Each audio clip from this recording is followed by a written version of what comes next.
Bueno, bueno, continuando entonces con la primera clase, habíamos visto en la primera parte la explicación, digamos, de cuáles son las partes de nuestro modelo de comunicación eh, y en particular, bueno, hemos visto que estaba compuesto por una fuente, la fuente emitía un mensaje, ese mensaje era tomado por un transmisor, el transmisor generaba la señal. Habíamos dicho que estas señales, lo que nos interesaban, las comunicaciones eran eléctricas y por lo tanto esa señal iba a ser una señal eléctrica. Entonces, correspondía que repasásemos entonces conceptos vinculados a magnitudes eléctricas. Esto no intenta ser una clase de física sobre electricidad, sino simplemente un repaso de conceptos que vamos a necesitar más adelante, vinculados justamente con las comunicaciones eléctricas o electrónicas. Este, eh, y para aquellos que están medio olvidados o tienen, no les, bueno, o no se acuerdan mucho de todo esto, al final les hemos adjuntado una serie de links de páginas de internet y videitos de YouTube, como para que puedan recordar algunos de estos conceptos. Bueno, comenzamos hablando de, arriba a la izquierda de la pantalla tenemos una fuente de corriente continua, básicamente podemos decir que una pila, podemos decir que tiene 1,5 voltios, por ejemplo, y tenemos una llave, un switch, que al cerrarse, ¿cierto?, a los bornes, digamos, de acá, tenemos una tensión, ¿cierto?, igual a la de la pila, o sea, 1,5 voltios. ¿Sí? Eso generó entonces en consecuencia una señal, podríamos decir, que es una señal de corriente continua. ¿Sí? Corriente continua se llama así porque, como vemos, si graficamos la tensión en función del tiempo, en una gráfica cartesiana, vemos que esa tensión se mantiene constante durante el tiempo. ¿Sí? Esa tensión es lo que llamamos corriente continua, o de, bueno, en inglés también se le llama direct current, por eso esto de VDC. Si nosotros mantenemos, digamos, una vez si cerra la llave, la cerramos durante un tiempo, llamémosle tau, y la abrimos, entonces vamos a generar un pulso, ¿cierto? Que que está acá abajo, de duración tau. O sea, vamos a tener una tensión nuevamente de 1,5 voltios, pero que dura un tiempo tau. Ese tiempo es lo que llamamos el tiempo de duración del pulso o el ancho del pulso. Y hemos generado una señal aperiódica, puesto que, bueno, es un pulso que no se repite en el tiempo. Al lado, digamos, de la figura tenemos lo que llamamos un tren de pulsos. O sea, un tren de pulsos es una señal periódica, pero, perdón, como anteriormente, es un conjunto de pulsos que se producen, digamos, en forma periódica. Una señal periódica es aquella que repite sus valores en el tiempo, siendo, llamamos T, o T mayúscula, al periodo. ¿Sí? O sea, el tiempo a partir del cual los valores de la señal, en este caso del pulso, se repiten. A la inversa del periodo, si el periodo lo medimos en segundos, la frecuencia se mide en unidades que llamamos hertz o ciclos por segundo. Una de las relaciones fundamentales dentro de la parte de electricidad es la relación que existe entre la tensión y la corriente eléctrica. En esta gráfica vemos que está caracterizada nuevamente por una fuente de tensión continua, el switch, y acá tenemos una resistencia. ¿Sí? Una resistencia que podría ser, por ejemplo, una lamparita. Vemos que al cerrar el switch circula una corriente eléctrica y existe una relación entre la tensión y corriente que está dada por la ley de Ohm. ¿Sí? Entonces decimos que la resistencia es igual a la tensión dividida la corriente. Por pasaje de términos podemos obtener las otras igualdades que tenemos al costado. Si la tensión se mide en voltios y la corriente se mide en amperes o amperios, entonces la resistencia se mide ohm. Como vemos, existe una relación lineal entre tensión y corriente, o sea, a medida que aumentamos la tensión, aumenta la corriente.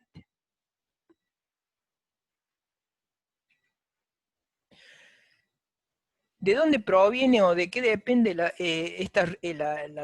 relación entre la tensión y la corriente o este valor de resistencia? Bueno, como vemos, la resistencia, o como sabemos de la física, depende de las características del material. Esto está dado por esta magnitud que se llama resistividad, que depende, como dije bien, del material, o sea, tiene un valor para el cobre, otro valor para el aluminio, otro valor para la plata, o sea, estamos hablando de conductores, depende de la longitud del conductor, en forma directa, o sea, mayor longitud, mayor resistencia, y es inversamente proporcional a la sección o a la superficie del conductor. Como vemos, y esto es lo que quiero que les quede claro, es que la resistencia, como todas las magnitudes eléctricas que vamos a ver, van a depender de una característica del material y de cosas, de cuestiones físicas que tienen que ver con la forma, por ejemplo, o los parámetros físicos del material. En este caso, por ejemplo, la longitud y la superficie o la sección. Otro concepto importante es el de potencia eléctrica. Sabemos que potencia es la energía por unidad de tiempo. Si la tensión se mide en voltios y la corriente se mide en amperes, la potencia se mide en vatios. Y haciendo un pasaje de términos utilizando la ley de Ohm, podemos decir que la potencia es igual al producto de la resistencia por el cuadrado de la corriente o al cociente del cuadrado de la tensión sobre la resistencia. Bueno, bien, este es un modelo de comunicación, o sea, a partir del modelo de comunicación que hemos visto de Shannon, yo he querido acá, este es un invento si se quiere, crear un modelo eléctrico, a partir de esto que acabamos de ver recientemente con respecto a las relaciones que daba por la ley de Ohm. Entonces, a la izquierda, ¿cierto? Acá yo he cambiado esa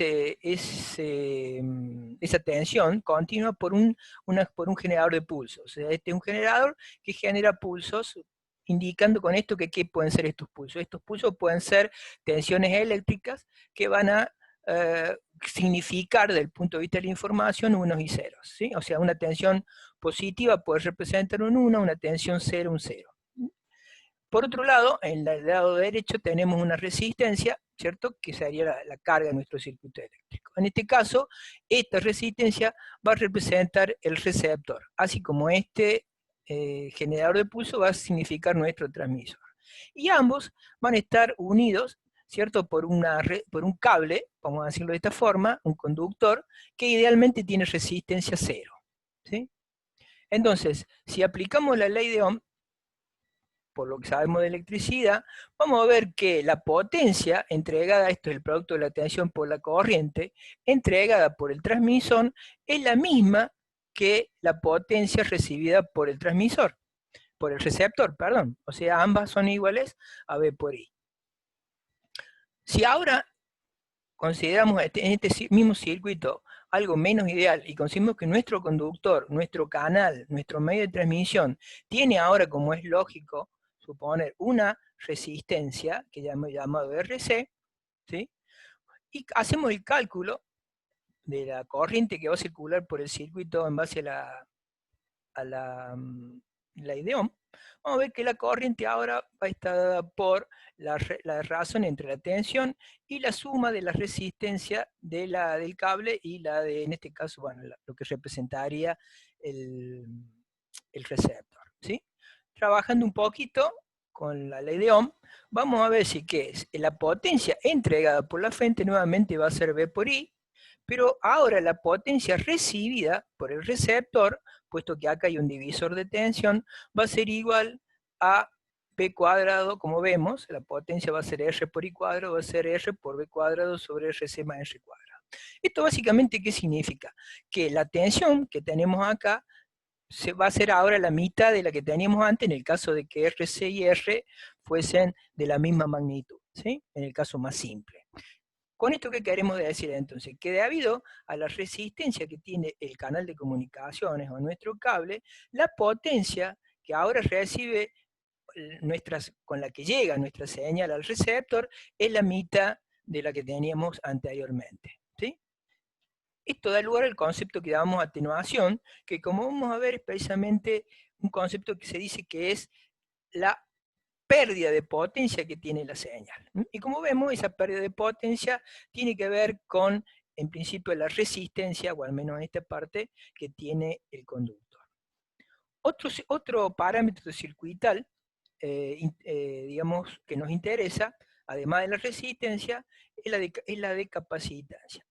En este caso, tenemos nuevamente un circuito, nuevamente el circuito anterior, acá en este caso he puesto nuevamente una fuente de tensión continua, acá nuevamente tenemos ahora una resistencia, y ahora he agregado como que nuestro cable tiene, además de resistencia, tiene vamos a conseguir una nueva constante eléctrica, que es lo que llamamos capacitancia. La capacitancia tiene un parámetro que se llama capacidad, y que es la relación que existe entre la carga eléctrica y la capacidad, digamos, de nuestro, de nuestro conductor, digamos.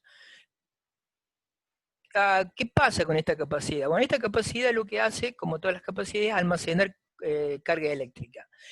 Al principio, en el momento en que yo cierro la llave, si acá tuviese una llave, ¿qué va a pasar? La corriente en ese punto, esta capacidad está descargada, y por lo tanto la corriente es máxima, ¿sí? Perdón, la corriente es, dije bien, es máxima, ¿cierto? ¿Por qué? Porque esto no tiene cargas. Al no tener cargas, la tensión en el capacitor, que es proporcional a la carga, es cero. Estamos en el origen, ¿cierto?, de nuestra gráfica de tensión en función del tiempo, ¿sí? Lo que vamos a graficar acá es la tensión del capacitor en función del tiempo. A medida que transcurre el tiempo, este capacitor comienza a cargarse, y en consecuencia la tensión empieza a aumentar, y se puede mostrar que esto aumenta en forma exponencial. ¿Esto qué quiere decir? Que a diferencia del anterior, donde teníamos resistencias puras, ¿cierto?, vimos que la corriente, digamos, cambiaba instantáneamente de 0 a un valor B. Pero debido a la capacitancia, ahora no hay un cambio instantáneo, ¿cierto?, de la tensión, sino que podemos decir que la tensión en el capacitor aumenta exponencialmente hasta, digamos, que, y tiende, digamos, a ese valor, o a alcanzar ese valor B de la fuente de tensión al cabo de un tiempo que depende del producto de la resistencia por la capacidad, que es lo que se llama la constante de tiempo. Desde el punto de vista del circuito eléctrico, lo importante es que, como quiero que vean, es que si nosotros consideramos ahora, ya en forma un poco más real, ¿cierto?, la capacidad de los circuitos eléctricos, vemos que se produce un retardo, ¿cierto?, para que la tensión alcance el valor V, ¿sí? Y como sabemos, en los sistemas de comunicaciones que diseñamos, lo que tratamos de hacer es que sean lo más rápidos posible, y estos retardos obviamente conspiran contra nuestras intenciones, ¿no? Bien. ¿De qué depende la capacidad? Bueno, la capacidad nuevamente, ¿de qué va a depender? La capacidad depende de, nuevamente, fíjense, la geometría, como decimos, del circuito. En este caso lo que hemos descrito es lo que se llama un condensador de placas paralelas, que precisamente tiene dos placas paralelas, digamos, tiene superficie A, y que están separados por un dieléctrico, o sea, un aislante. Ese aislante tiene una longitud, o la distancia que hay entre las placas, le llamamos D. Entonces, ¿la capacidad de qué depende? Depende de una constante, nuevamente, del circuito. En este caso es la que se llama constante dieléctrica, que caracteriza al aislante. Depende de la sección de las placas, e inversamente proporcional a la distancia entre las mismas. Bien. Ustedes dirán, bueno, pero no vamos a tener no siempre va a haber nuestro condensador, nuestros cables no van a ser de placas paralelas. Pero fíjense una cosa, nosotros vamos a utilizar, ¿cierto?, para con la conducción de corriente eléctrica, conductores, y esos conductores tienen, ¿cierto?, normalmente vamos a utilizar en el más simple de los casos, dos conductores, ¿sí? Y esos conductores, que son básicamente, son dos conductores, como dije bien anteriormente, que están envueltos, ¿cierto?, en material aislante, y que están separados por aire, podemos decir. Entonces, ¿qué tenemos? Un conductor y un aislante. Lo mismo en un cable coaxial, que es un cable que tiene dos conductores concéntricos separados por un aislante. Entonces, nuevamente, ¿qué tenemos? Conductor, una malla, como va a ver, conductora, y en el medio tenemos un aislante, o sea que es un capacitor. Lo mismo podemos hablar de, no sé, por ejemplo, en una motherboard o en un circuito impreso, nuevamente también vamos a tener conductores aislantes, los cuales van a tener en consecuencia capacidades. Es decir, cuando una corriente eléctrica circula por conductores que llevan, en este caso, información, hay que tener en cuenta entonces los fenómenos capacitivos. Por último, también podemos considerar, este es el otro parámetro circuital, que son las inductancias. Las inductancias tienen que ver básicamente con que al circular una corriente eléctrica variable, la inductancia es lo que representa lo que se llama una oposición al cambio de la corriente, digamos. Así como la capacidad se puede decir que es un parámetro que representa un cambio, una oposición, perdón, al cambio a los cambios de tensión, la inductancia representa una oposición a los cambios de corriente. Es una medida análoga a la capacidad, pero con respecto a la corriente. O sea, si la corriente quiere cambiar, en este caso, como vemos, hay una oposición al cambio de la corriente, y eso hace que el circuito no alcance los valores de corriente en forma instantánea, sino también luego de un cierto tiempo. O sea, se produce también un retardo. Y como dijimos, los retardos conspiran contra el objetivo, digamos, de que los cambios de tensión o de corriente, que son los que se van a tomar, digamos, como una medida de la información, no se produzcan en forma tan acelerada.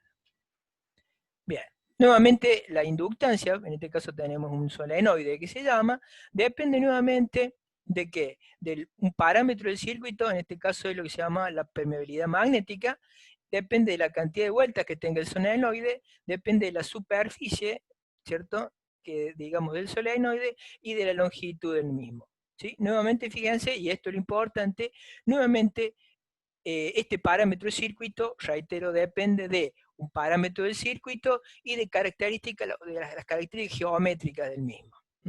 Entonces hay una, digamos, hay una constancia en cuanto a la idea de que los parámetros que van a representar, estos parámetros que se llaman concentrados, que van a representar la resistencia, la inductancia y la capacitancia, dependen de, nuevamente, parámetros que dependen del tipo de conductor empleado y parámetros que tienen que ver con la disposición geométrica del circuito. ¿Sí? Bueno, eso en cuanto, lo hemos visto en cuanto a fuentes de continua y en análisis de lo que llamamos transitorios. Ahora, por otro lado, fíjense, vamos a cambiar el tipo de fuente, digamos, de tensión, y vamos a poner ahora, en vez de una pila, vamos a representar la tensión de alimentación de nuestro circuito con una tensión sinusoidal, que es la que es la que llega a nuestros hogares por medio de EPEC, ¿cierto? En EPEC, saben ustedes, nos brinda una tensión senoidal que decimos que tiene 220 voltios y que tiene una frecuencia de 50 Hz, ¿cierto? Bueno, en este caso, lo que va a cambiar entonces es que nuestra fuente de tensión va a representar, o se puede representar, por una forma, por una fórmula, y en este caso, de tipo,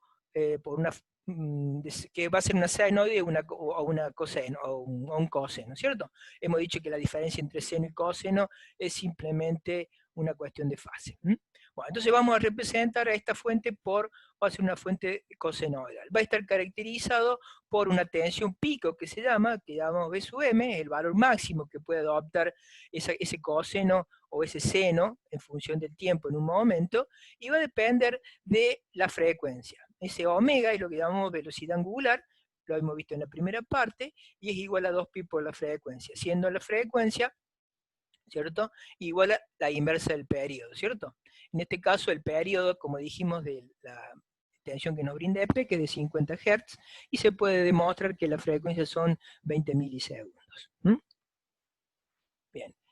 Cuando cerremos la llave SW, ¿qué va a pasar? Igual que antes, va a circular una corriente, en este caso va a ser, digamos, de la misma forma que tiene la tensión de alimentación, ¿cierto? Y que por lo tanto la podemos describir o la podemos graficar de esta forma. Entonces, cuando la señal se sinusoidal y la carga es resistiva, como vemos, ¿qué pasa? Acá vemos la gráfica de la tensión en azul y la gráfica de la corriente en rojo. Como vemos, las señales aumentan de la misma forma, digamos, alcanzan un pico ambas simultáneamente, bajan ambas simultáneamente, pasan por cero simultáneamente, es decir, van, digamos, en fase, como se dice, ¿cierto? O sea, siguen la misma variación o conservan la misma variación en el tiempo. Por otro lado, en la parte de abajo, ¿se acuerdan? Dijimos que las magnitudes senoidales y cosenoidales se podían representar por magnitudes complejas. Esas magnitudes complejas se podían representar por medio de vectores, podemos llamarle así, que se llaman fasores. Un fasor era un vector, digamos, que tenía un módulo, o sea, un valor máximo y una fase. En este caso, como ven, en la parte inferior tenemos esas tensiones y esas corrientes representadas por fasores, y como vemos, ambos fasores, el que representa la tensión, que está en azul, y el que representa la corriente, que está en rojo, como ven, están en fase, o sea, están sobre la misma línea. En este caso, a diferencia del anterior, ya no podemos, vemos que la potencia y la corriente varían, ¿cierto? Instante a instante. Entonces hablamos ahora de una potencia instantánea, que es la potencia o el producto de la corriente por la tensión en un instante de tiempo. ¿Sí? Si nosotros calculásemos el valor medio de la tensión o de la corriente, veríamos que en un periodo, veríamos que esos valores medios son iguales a cero. ¿Sí? No es no nos ayuda mucho a comprender el fenómeno. Entonces, cuando tenemos una señal periódica, lo que se acostumbra es calcular la potencia media. Entonces, la potencia media se define como la integral en un periodo de el producto de la corriente por la tensión. Bueno, ahí tienen en la pantalla tienen la fórmula, ¿cierto? Y aplicando la ley de Ohm, podemos ver que la potencia media también es igual a la integral, o sea, 1 sobre t por la integral entre 0 y t, en un periodo del cuadrado de la tensión sobre la resistencia. Si se suele hablar de una potencia normalizada, que es cuando R vale 1. En ese caso, la potencia media vemos que es igual a 1 sobre t por la integral en un periodo del cuadrado de la tensión bueno, o sea, b cuadrado por diferencial de t. Que lo importante acá que quiero que vean es que en un circuito eléctrico los valores de potencia son proporcionales al cuadrado de la tensión o al cuadrado de la corriente. ¿Sí? Eso es lo más importante. Si el circuito es senoidal y es resistivo puro, ese cálculo nos lleva a que la potencia media es igual al producto de B por I, o sea, de los valores máximos, dividido 2, ¿sí? Que se puede poner como B sobre raíz de 2 por I sobre raíz de 2, ¿cierto? Siendo B sobre raíz de 2 igual a 0,700B, que es lo que se llama el valor eficaz, ¿cierto? Ese valor eficaz es precisamente el que mide nuestros testers, ¿cierto? Cuando nosotros medimos la tensión de la alimentación de EPEC, y es lo que nos da esos 220 voltios, ¿cierto? Porque uno podría pensarse esos 200 voltios de cuándo son, ¿eh? Si esto está variando instante a instante, indudablemente no son valores instantáneos, ¿cierto? Bueno, ese es el llamado valor eficaz o valor cuadrático medio. En inglés es root mean square. Bien. También vamos a hacer el mismo análisis que hicimos anteriormente. En vez de considerar una carga resistiva, ahora vamos a considerar una carga inductiva. En ese caso, lo que se destaca acá es que debido a la inductancia, se produce un desfasaje entre corriente y tensión, y como vemos, cuando la carga es inductiva pura, ¿cierto? Decimos que la corriente está desfasada y atrasada respecto de la tensión. Entonces, acá podemos ver los vectores, que el vector de corriente, ¿cierto?, está sobre el eje de las X, el vector de tensión está sobre el eje de las ordenadas, ¿cierto? Entonces decimos la corriente atrasa respecto de la tensión. Cuando consideramos la carga capacitiva pura, ¿cierto? Como es de suponer, y pueden ustedes relacionar con lo que hemos visto en la parte continua. También hay un desfase, en este caso es en el sentido contrario. Ahora la corriente está desfasada y está adelantada respecto de la tensión. ¿Se entiende? Bien, fíjense, este desfase es similar, digamos, un concepto análogo, podríamos decir así, al retardo que se producía cuando analizamos los transitorios o los circuitos de corriente continua. Si unimos ahora los tres fenómenos, entonces en un solo circuito, y los ponemos en la forma más simple, uno a continuación del otro, o sea, en serie, entonces tenemos la resistencia, una capacidad y la inductancia. ¿Qué va a pasar? Va ahora a existir nuevamente, como dijimos, una relación entre la tensión y la corriente que va a estar dada anteriormente. ¿Se acuerdan? En el circuito de continuo era, para la ley de Ohm, era S sobre I era igual a R. Ahora, en cambio, esto se complica un poco, y esa relación entre tensión y corriente ahora es lo que llamamos impedancia, ¿sí? Y la impedancia, como vemos, es una magnitud compleja que tiene parte real, que sería la resistencia, y parte compleja. Esa parte compleja, como ven, depende de la frecuencia y depende de la inductancia por un lado y la capacidad por otro. La frecuencia la vemos en la velocidad angular, ese omega, que se acuerdan igual a 2pi por la frecuencia, y la inductancia y la capacitancia son los valores que vimos anteriormente. Omega L es lo que se llama la reactancia inductiva, y 1 sobre J omega C lo que se llama la reactancia capacitiva. ¿Sí? Lo importante acá entonces es que tengamos en cuenta que cuando tenemos entonces fuentes de tensión variable, ¿cierto? Como el caso, entonces ya la relación entre tensión y corriente no es puramente resistiva, sino que depende de estos parámetros que dependen de la frecuencia. Bien. Por último, podremos hablar de que cuando, esto lo va a retomar seguramente el ingeniero Miralle más adelante, vamos a ver que resulta ser que cuando la longitud del cable es mucho mayor que la longitud de onda, hay que tener en cuenta justamente estos efectos de frecuencia, porque los conductores se comportan como lo que se llama una línea de transmisión. ¿Qué es la longitud de onda? Bueno, la longitud de onda es la distancia que recorre una onda. Van a ver con el ingeniero Miralle ondas electromagnéticas, en un periodo, digamos, ¿cierto? Y esa longitud va a depender, o mejor dicho, esa onda electromagnética en el vacío viaja a la velocidad de la luz, y la longitud que recorre esa onda que viaja a la velocidad de la luz depende o es inversamente proporcional a la frecuencia. Entonces, decimos que la longitud de onda es proporcional a la velocidad de la luz e inversamente proporcional a la frecuencia. Y consideramos que la velocidad de la luz en el vacío es, sabemos, 300.000 kilómetros por segundo, que traducido a metros es lo que vemos ahí como 3 por 10 a la 8 metros sobre segundos. Si la longitud de nuestros cables es mucho mayor que la longitud de onda, entonces, ¿qué pasa?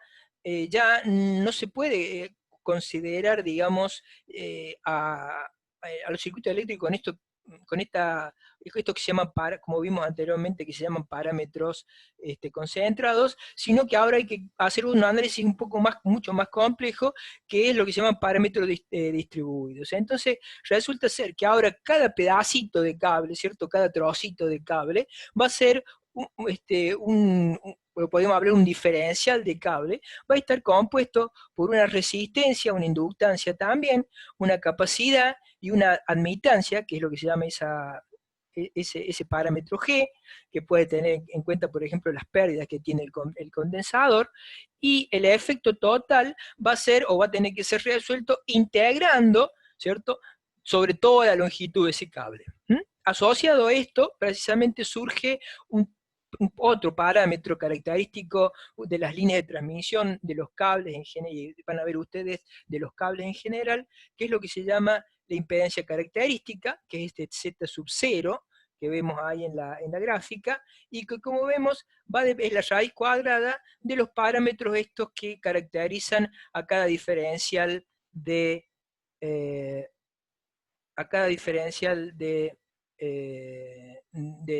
conductor. ¿Mm? Bueno, acá les dejo algunos links de interés para que puedan, digamos, recordar o, digamos, estos conceptos eléctricos de los que hemos hablado. También para que vean lo que son, recuerden algo sobre números complejos que los van a necesitar para entender algunas cosas, como por ejemplo los fasores. Y acá al último ven una página del MIT con lo que van a poder jugar sobre estos parámetros RLC de los circuitos y cómo se representan o cómo están relacionados estos fasores con estos parámetros de circuito.